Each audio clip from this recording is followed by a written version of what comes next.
A police call should not be part of a car rental unless there was an incident. And Keith Anderson had an incident. As I was walking out with my bags, I looked down and there was no car to take my bags to, and just empty space. Anderson says his rental car was stolen from his Mesa parking lot. Police reports show it was found along the Gila River.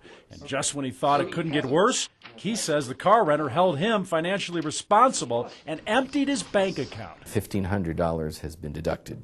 A couple hours later, another $1,000 is deducted. Now the car renter is suing for another $1,000, $3,500 total for a '97 Ford Kelly Blue Book says is worth much less. There was a salvage title on it.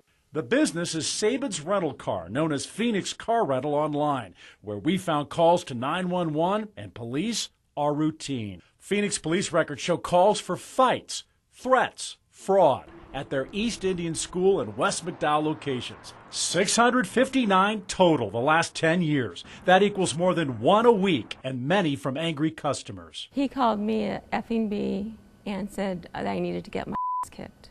In November, the ABC 15 investigators reported on complaints of hidden costs and customer abuse at Saban's. This woman says she was in a drive-through lane a couple of hours late with a return. He opened my door and he told me, get out. I thought I was in the Twilight Zone. You're kidding, right? We got 3 rentals from Saban's. It looks like it's in park, but you start going in reverse.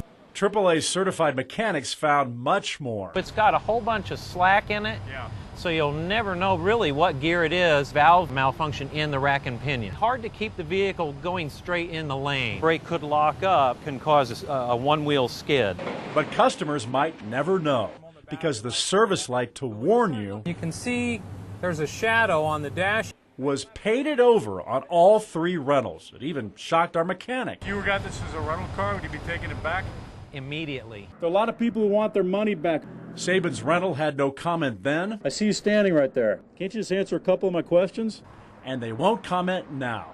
But after seeing our first report, more Saban's renters are talking. Boom! The car dropped on the driver's side. The smoke, I watched the hubcap roll all the way. With tire tread in hand, Deion Williford says he managed to return the car, expecting a replacement and a pat on the back.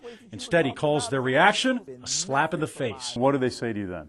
Another $250 deposit, and I was irate. And there are new concerns about actual mileage on Saban's rentals. One customer sent this contract showing 39,000 miles. But a Carfax report shows that same car had 115,000 miles in 2008. A car we rented showed 38,000 miles on our contract. Carfax shows it had more than 117,000 miles almost 5 years ago. After all of this, victims wonder why authorities haven't stopped Saban's. They have a responsibility to investigate these charges. A source tells us Phoenix police did investigate the car renter.